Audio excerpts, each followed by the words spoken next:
Well, these records that have been lying on dusty shelves and been sold off cheap in second-hand record shops, they were finding them. And from then, that was it. You know, the focus was going to the States. Everyone would go to the States and look for obscure label American soul, whip it back, and you know, at that time you could go out there and it was like, you know, 10 cents each or even less. You know, 10 for $1, 20 for $1.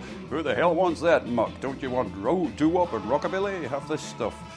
So there was very quickly a whore of a lot of tunes arriving in Britain. The cab driver took us to this record shop. It was Coachman's, which is in a place called East Jefferson in Detroit.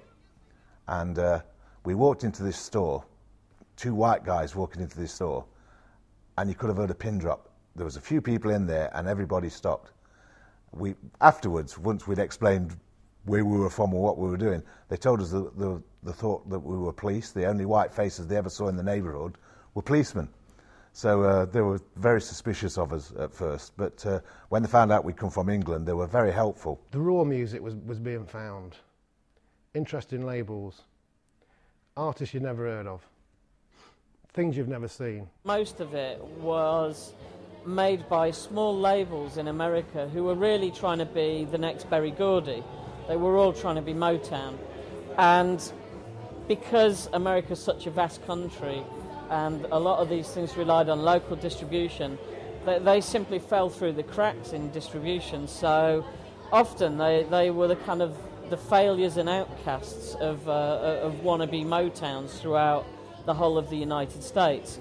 And everyone else had forgotten them apart from obsessive northern working class blokes with mustaches who collected soul records. So they turned from being these failures in the United States to being incredible rarities and collector's items in the UK. I first got wind that the record was doing something when it was first released. And they told me that you had some popularity in England. But they didn't tell me just how great it was. This is the record company. We were called D-Town, but we didn't have the money like Motown because Mike Hanks and Berry Gordy were enemies. And well, the scam goes on. I never received an accounting. They didn't want you involved in the business. They just want you to record. They didn't want you to have too much knowledge of the business.